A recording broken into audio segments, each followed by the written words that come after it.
นตกพี่น้องกับทักทายสบายดีเด้อพี่น้องทักทายสบายดีพี่น้องคือเก่าคือเดิมเข้าถือส่องน้องมาตายละฝนตกไปใช้บ่ได้พี่น้องตื่นมากอ่ะนึกแต่เขาเห็ดที่แล้วก็กินเขาเฉพาะจังอ้วนเนาะพี่น้องไปหาได้ก็มีแต่คนถ่วง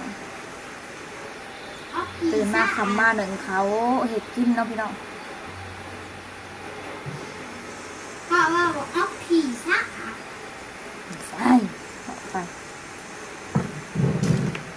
ตื่นมาก็ดังไฟหนึ่งเขาพี่น้อง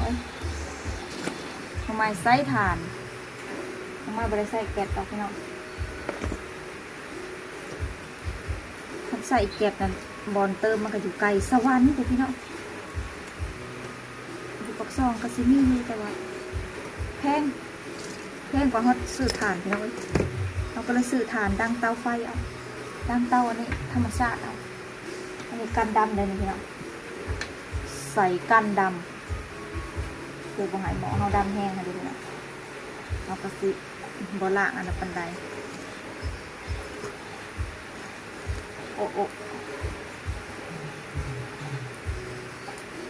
วันนี้ตื่นสวยพี่น้องน้องไม้ตื่นสวยวันนี้พี่น้องตื่นจน6 โมงพี่น้องเพราะว่าฝนตกหมดนอนเพลินเลยเพลินไปหน่อยพอเมื่อมาแต่ดึกฝนตกแล้วนอนอีกกลับนอนอีกนอนลงไปบาทเนี่ยตื่นสวยพี่น้องบาดนอนลืมตื่นพี่น้องเกือบ7 โมงน้องไม้จะไปตื่นมากับหาดังไฟเหมือนเขาพี่น้องเหมือนข้าวเหนียวน้องไม้ไม่ได้คอยกินข้าวเจ้าดอกข้าวสวยค่ะพี่น้องน้องไม้ไม่ได้คอยกินโดนน้องไม้จังเสียนย่ำคืออยากเฮาแบบว่าเฮาอยากกินพัดนั่นนี่บ่เฮาจังหุงกินพี่น้องน้องไม้ไม่ได้กินประจำลิดกระฮักไปเลยนักเบิร์พี่น้องล่างหมอล่างแหกพัดสกอตถือแล้วก็ฮักบาด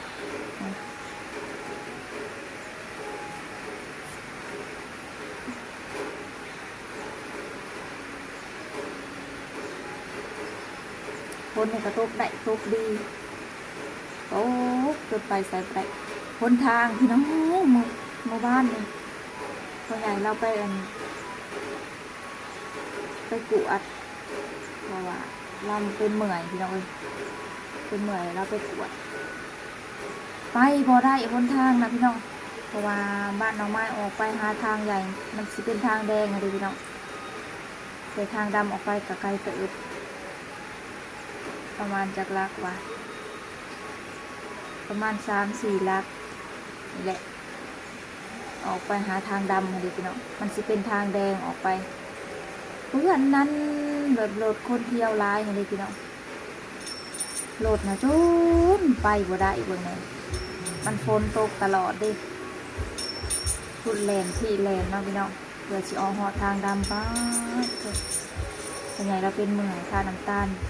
ไปจากรุดพี่น้องว่าเราเป็นเบาหวานแน่ดิเป็นไงกอดเอาไหมค่าน้ำตาลไปจากรุด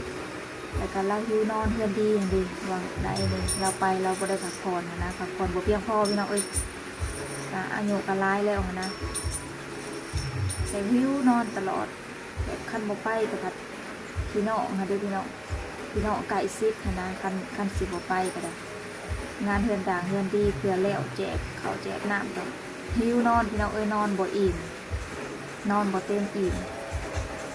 สุขภาพเท่ากับอ่อนเพลียให้ได้พี่น้องไปกวดไขมันขึ้นพี่น้องแบบกินตั้งแต่เนื้ออยู่ฝั่งลาวเขาเจ้ามีแต่เน้นเนื้อพี่น้องเป็นงานเฮือนด่างเฮือนดีเป็นงานแจกข้าวแจกน้ำเขาเจ้ามีตั้งแต่เน้นกับเนื้อขาเนื้อมันก็เลยคิดความดันเราเนี่ยอะไรไขมันจะขึ้นในสันไขมันขึ้นพี่น้อง เพศเราก็บ่ได้อ้วนได้หักนี่หักเป็นไขมันพี่น้อง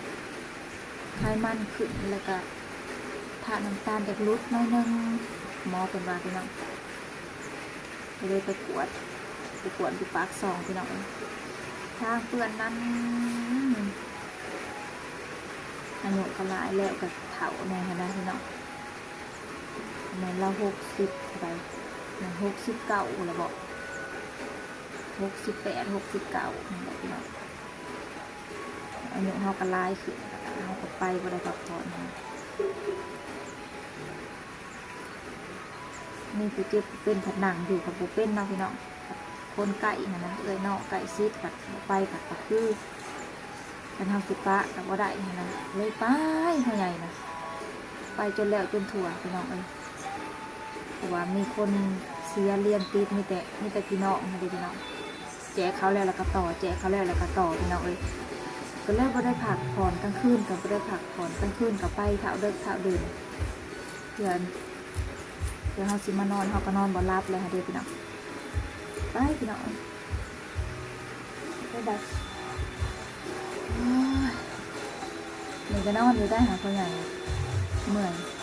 ไปกินเงาะไปหันไปนี่แล้วคนเมื่อยพี่น้องนอนพออยู่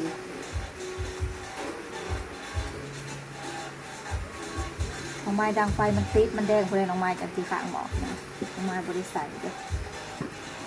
ต้นควันอื้อน้องไม้บริสัยได้น้องไม้ยันหมอน้องไม้ดำแห้งมันติดแบบนี้แล้วน้องไม้ข่อยข้างพี่น้องข่อยข้างใส่ตอนควันอื้อนี่น้องไม้บริสัยเด้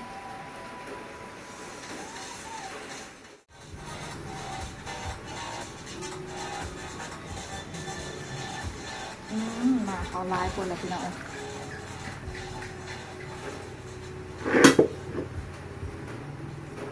มาเขาขึ้นถ้วย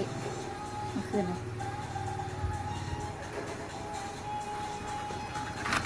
มาไล่กินบุเบิดหน่อยคนพี่น้อง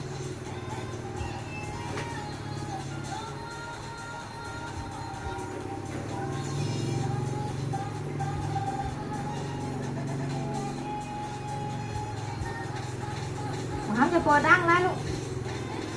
ห้ามจะปวดดังแล้วตีมันเข่าอันนี้ไม่อันนี้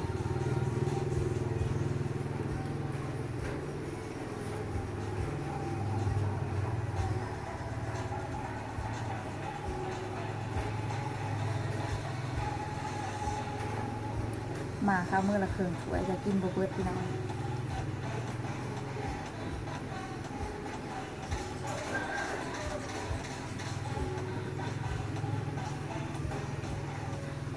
ไปร้านค้ากับชิ้นโง่พี่น้องฝนตกเดี๋ยวไปซื้ออันน่ะไปซื้อแป้งมาเห็ดขนมคือทานแต่แนวอยากพี่น้องเลยป้าน่ะอยากจ่อยอดได้ไปซื้อแป้งมาทอดขนมเผือกกระยุไก่หน้าโคกพี่น้องไปเอาบ่ได้ฝนตกแห้งทางเพื่อนมันทอดโอ้ยเผือกเฮามันยังบ่ได้เป็นหัวลูกมันบ่ทันแหละอันขึ้นหัวเดือน12ปุ๊บเสือกินหน้ามันเป็นหัวในป้าเราก็ลงมาบ่ได้ฝนตกจะเปิดดังแม่บอกน่ะเลยโอ้หมอนี่บอกบ่จื้อเฮ้ยอันนี้ก็เปิดดังขึ้น บอได้เปิดดัง เอาว่าคือเสียงดังแค่ซะ เชื่อมนะไอ้ที่สามเสียงดัง กระมอดลงหรือวะโอ้ใช่แล้วครับไปลิงอยู่ไหนอยู่ไปมันเสียงดังมาออกของหน่อย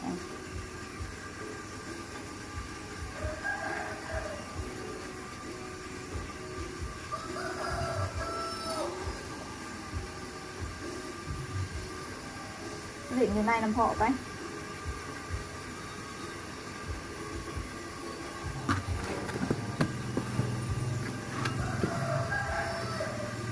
ใส่ติ๊บเข้าอันนี้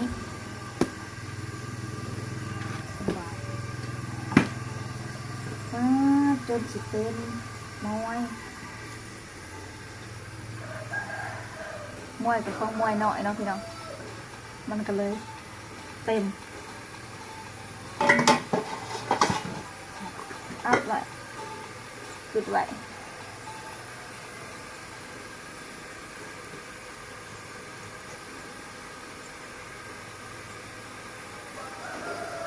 ใส่มวยหน่อย100,000ให้เขามันจังบ่แข็งพี่น้องขั้นแบบหวดขั้นหวดนะมันแข็งอันนี้1ใส่มวยนะเขาสิบ่แข็งเขาอ่อนพี่น้องแกะน้องไม้วอนน้องไม้อยากใส่กับน้องไม้ย่าน น้องไม้ย่านพี่น้องไปเห็นในเรือนป่านะย่าน ใส่อะ แกะดิดังแกะดินะย่าน แกะเพื่อ ไปเห็นในเรือนลูกนะไปเห็นกินวู้ย่าน แกะเพื่อมีตักบอก จ้างมันยังแหละ1จะนอนกับซุปพี่น้องซุปแล้วเขาก็สิเฮ็ดกินต่อเลยมึงใส่ชุดนอน จะนอนลาบเพลินเลยพี่น้องโจนนอนลืมตื่นกระโปด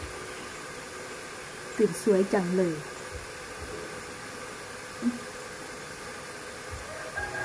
มีคนมาทวงว่าน้องไม้ไปเห็ดตาพี่น้องเขาจะมาหยิบเครื่องลูกค้าบ้านอันนะลูกค้าบ้านอันนางหัวคำมาว่ะมาทวงน้องไม้อันเจ้าไปเห็ดตาบอกว่ะเจะไปเห็ดตาสองสัตว์มาบอกว่าพี่น้องน้องไม้บ่ได้เห็ดธรรมชาติบ่เคยเห็ดพี่น้องบ่เคยเสริมบ่เคยแต่งเด้อเพราะว่าน้องไม้ไปเห็ดตาจะไปเห็ดห่านได้เพิ่นว่าพี่น้องจะไปเห็ดตาสองสัตว์มาใหม่บอกเพิ่นว่าบ่ได้เห็ดเลยแหละพี่น้องตาธรรมชาติเลยนะธรรมชาติจ้ะบ่ได้เคยเห็ดเด้อแล้วทุกคนก็ว่าจะไปสีดหน้ามาบ่วะบ่เคยสีดน้องไม้บ่เคยเอาเข้าตัวเด้อพี่น้องบ่เคยสีนั่นสีนี่เข้าตัวเจ้าของบ่ขาวก็สั่งมันบ่งามก็สั่งมันหน้าบ่เลี้ยวก็สั่งมันนะพี่น้องบางคนก็ไปสีดหน้าลงหน้าเลี้ยวบ่น้องไม้ย่านน้องไม้ไปสีดน้องไม้เห็นอันน้าสาวน้องไม้ย่านเรากินยาขาวยางามเด้อพี่น้องแล้วก็ตุยบโดนสาเหตุมาจากกินยาขาวยางามพี่น้องมันเห็นให้เลือดขาวๆหลาย โอเคจ้ะพี่น้องมาเลยลองมาขอจบคลิปสักก่อนเด้อถ้าพบกันใหม่คลิปหน้าจ้ะพี่น้องสบายดีเด้อ จะคิดไว้